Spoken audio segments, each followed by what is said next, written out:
Which, a lot of people like on the show is when I've said, this is what it tastes like, right? And they're like, is that a placebo? Like, am I feeling it or really tasting that? But it is. I think, you and me being alcoholics for quite some time, we really appreciate a good alcoholic drink.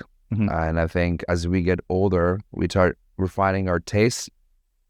And we can't just really, can I say like other tequila brands? Or Yeah. like, it's like, if I was trying to compare it to Jose Cuervo would be like that hooker on the middle of the street. And this tequila is like the one in the 5-star hotel. You know what I'm saying?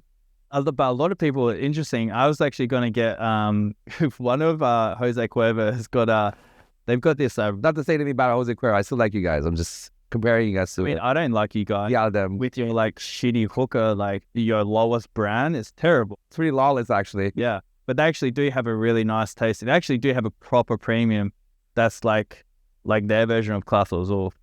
And it's actually quite delicious. You can't really get it because they don't produce them. And the crazy thing about tequila, it's definitely an emerging market. Like, of course, if you see a lot of players right now, and one of them was like, for example, George Clooney with the whole Casamigos, he foresaw the potential market for Casamigos and tequila brands. And like, he invested, 500 million, even less than that, maybe like $250,000, and he sold it for $1 billion. Just having the company for about 6-7 years, or not the exact numbers. I want to like verify that. We could verify the line. And then you see like Dwayne Johnson with this tequila, Terramana. It's like the highest selling tequila in America right now. I think that's a good point, because what I like to explain to people is that the reason why tequila needs to really take a step back and actually just taste, there's a lot of soul to it. Yeah. Like, for example, this bottle here, this company, they started in 1966. Sorry, not 1996. So they've got 24 years of building the tequila.